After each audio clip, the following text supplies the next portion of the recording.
About their president, William Ruto, who is on a state visit to the US. It's the first state visit by a Kenyan president in over 2 decades, the first since 2003. It's also the first time in 16 years that an African leader is on a US state visit. So it is quite significant, but that's not what it's making news for. President Ruto is being slammed, not because he's in the US, but because of how he chose to get there.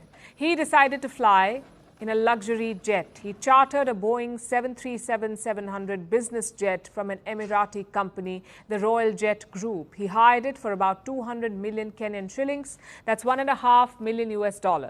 Ruto pulled out all the stops. He brought along an entourage of more than 30 people, which includes a famous Kenyan comedian. Everyone traveled to the US in style on the Kenyan taxpayers' dime, and this, more than anything else, has triggered the backlash. Now, some of you may wonder, what is the big deal here? After all, world leaders travel all the time. It's part of the job description. They need to travel to build relations and to negotiate trade deals. In the long run, the trip should more than pay for itself. And all of this may be true. And it's exactly what Ruto is using as his defense. But that has not helped quell public anger. Why? Because of Ruto's policies. He's been tough on Kenyan taxpayers. He became president in 2022 and he has been increasing taxes ever since. Ruto has increased the tax rate on salaries. He has doubled the sales tax on fuel. He has introduced a housing levy, a hospital insurance levy, and a turnover tax on small businesses. If it moves, Ruto taxes it. All in the name of fiscal responsibility.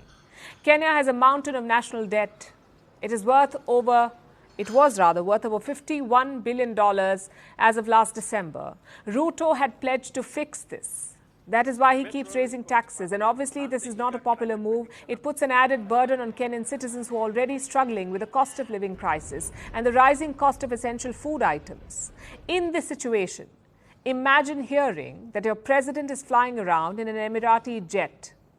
The same president who's been raising your taxes, who's been preaching austerity. That same president is taking more than 30 people, including a comedian, to the US. So you can see why the Kenyan people are angry. And this is not the first time, apparently. A few months ago, Ruto was dubbed Kenya's flying president. He's been on more than 50 foreign trips since he took office in 2022, more than 3 every month on average. In the year up to July 2023, he'd spent about $9.2 million US on travel, both domestic and international, 9.2 million. Now, this latest US trip alone will cost Kenya $1.5 million. For all the talk about austerity, Ruto's expenses just seem to be growing. So to calm the public down, he needs to have something to show for all of this, which is why this US trip needs to bear fruit. Ruto will have his official meeting with Joe Biden tomorrow. They're supposed to discuss a number of issues ranging from troop deployments in Haiti to extending a free trade agreement. Kenya's trade minister says